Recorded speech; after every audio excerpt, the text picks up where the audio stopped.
doesn't have a formal position, but it does have concerns. Where does that fall on the spectrum in favor of or in opposition to this? It falls that we have concerns that we're trying to work out with the constituents. So our hope is that we can work out our concern with Dominion and the other constituents. That's where it falls. I wouldn't be able to put it on the two poles that you just mentioned, but it's expressing concern. Are you, Mr. Chairman? Is the administration closer to supporting it or closer to opposing it? I'm curious. We hope we're closer to getting our concerns addressed. That's where we hope we are. So it is our hope that we can work with the constituents and the patron and refine it and get our concerns addressed. Well, the thing about it is, when the government wants to work on this bill, we got to get it, right? Right. Well, one last try.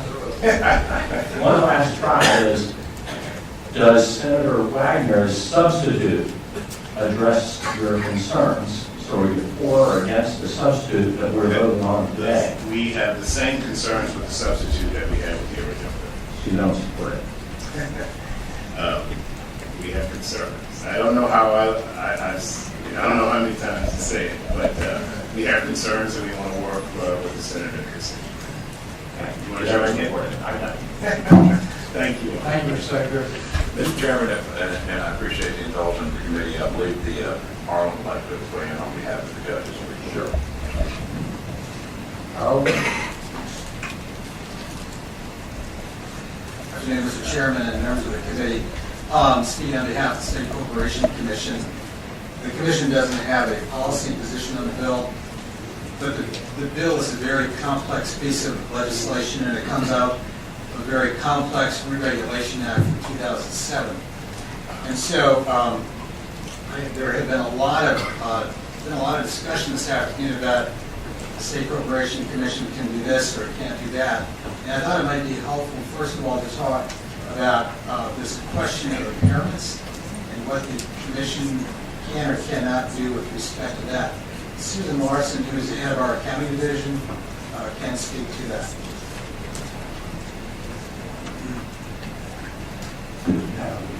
Good afternoon, Mr. Chairman, members of the committee. Susan Morrison from the State Corporation Commission.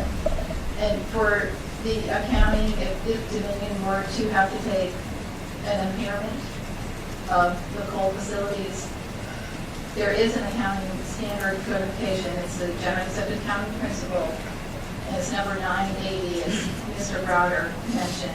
And that allows a regulated utility to account for that cost over a period of years if the regulator allows them to do that. So the Commission right now has a discretion that if the utility came to them with this one-time $2 billion cost, they could write that off over a number of years. Susan, wouldn't they in fact be required then to keep a dual set of books in terms of their reporting to the SEC? No, this accounting standard actually allows them to record it on their books in the manner that the Commission allows them to recover the cost. So if they allow them to recover it over 5 years, they can write it off on their books. Even the books that they report to the SEC, they could write that off over 5 years for whatever term the Commission determines. Is there a mechanism whereby they can delay the impact until the lawsuit prepares to write? In other words, is there a mechanism whereby they can delay any implementation of this until the lawsuit starts to work its way to federal court? In order for them to report it on the books, there has to be a reasonable probability that they would be able to recover that cost in the future. So if there was legislation, I suppose, that allowed them to just carry that cost on their books and make a determination, assuming that they would recover it later, then I think yes. And I can give you some examples of how utilities use that. Like, for instance, for when Dominion or APCO were to build a new generation facility, they needed to defer their costs on their books before they come into the commission for a rate case.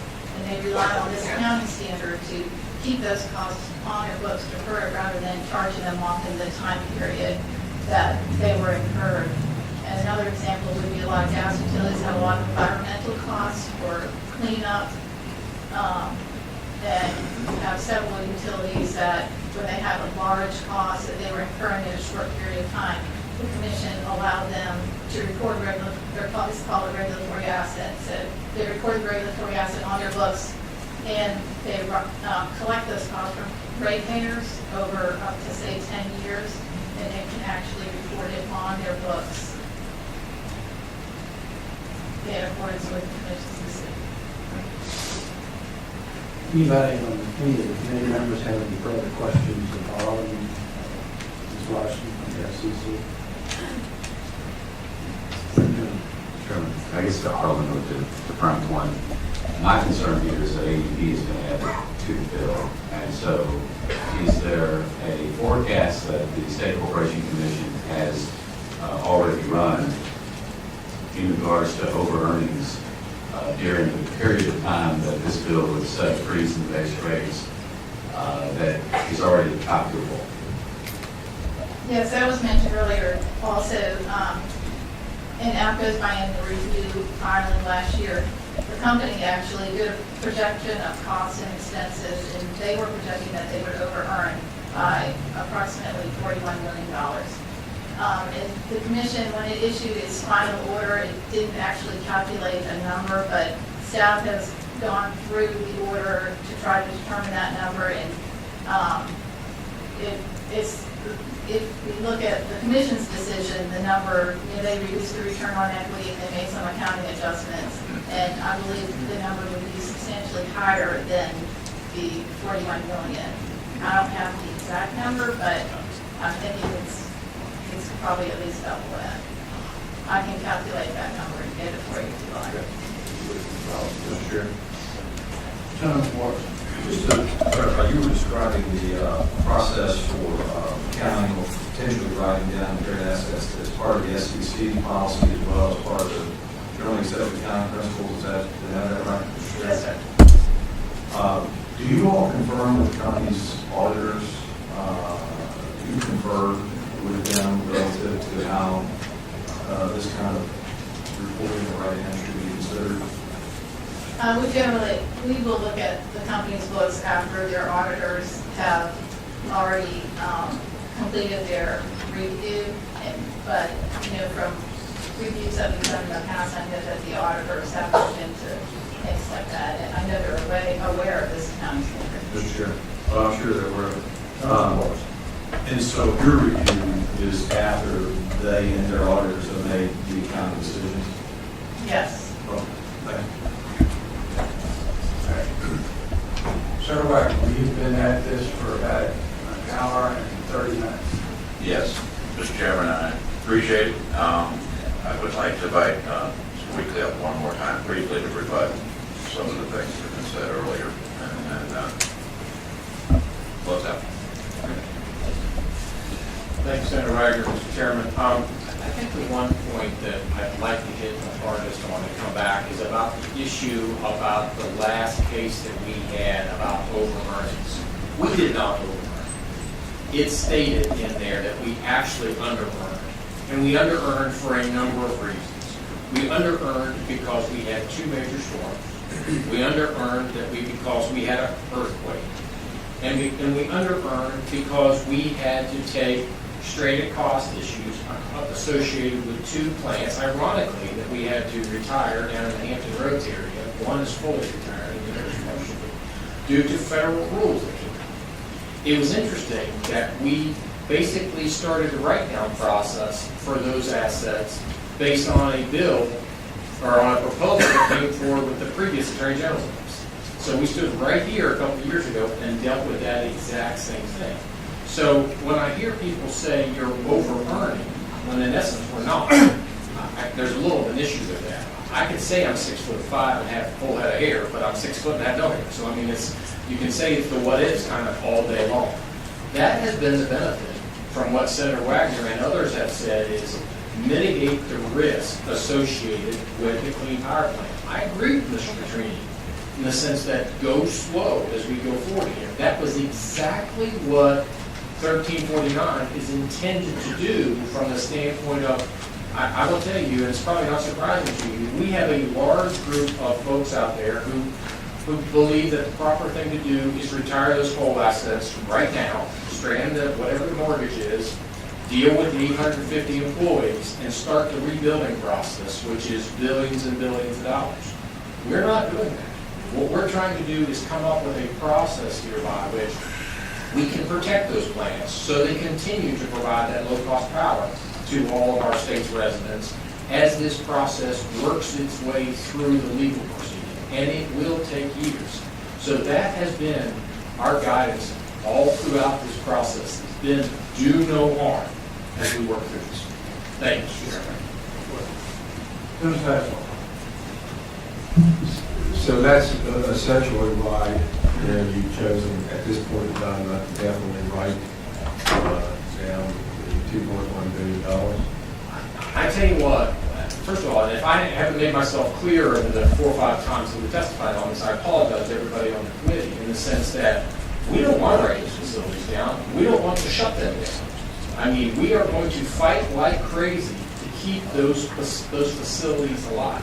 No, I was kind of surprised to hear that the Attorney General took that position in the sense that I would think that you would want us to preserve those facilities because the ratepayers aren't paying for them and have already paid for them. We don't want to have that stranded cost. We don't want to deal with this. But it all boils down to risk.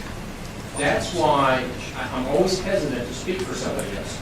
But that's why I'm building on a point you made, Senator Sasslaw. That's why so many members of like the Virginia Manufacturing Association, you know, some of the members of BCFUR who are supportive of this bill is they're sitting there reading the tea leaves too and saying, okay, what do I want?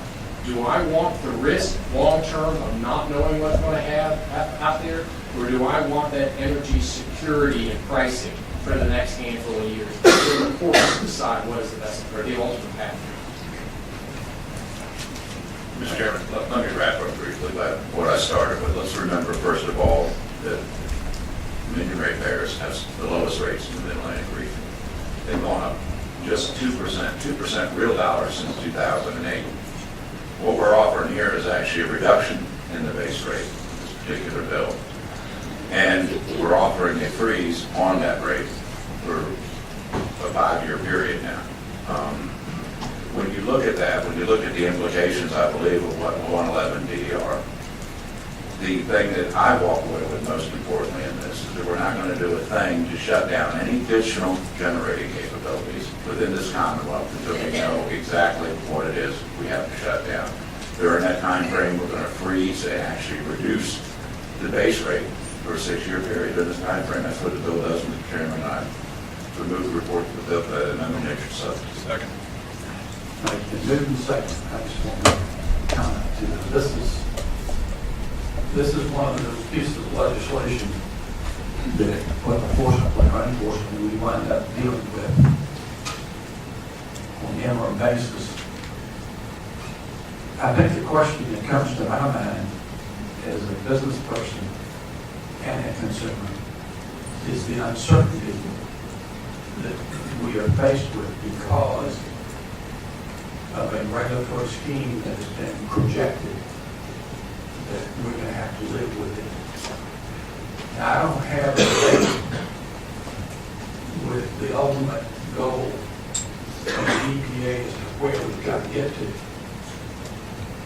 I think that is appropriate, and I think that their directions are appropriate. But when they interfere, when they override what a state is trying to do, and the state's rights, if you would, with regard to how they implement it, it becomes a tremendous burden on every business, on every consumer in this Commonwealth. And then we're given the task of trying to sort through it. So I'm not particularly happy that we're having to deal with this at this time either. But I don't think we have any choice. Because the utilities that we're dealing with cannot, at the flip of a switch, change the direction that they're moving. Nor can they shut down plants, nor can they build new plants. And the 5-year time frame that we're giving them is minuscule in comparison to what they have to deal with to recover from what these plans are over the next 10 years if they're implemented as proposed by EPA. Mr. Chairman, We have a, I'm sorry. we have a motion and a second. Gentlemen, Mr. Chairman, first I want to thank Senator Wagner. I know it's been working well on the EPA rules that you have.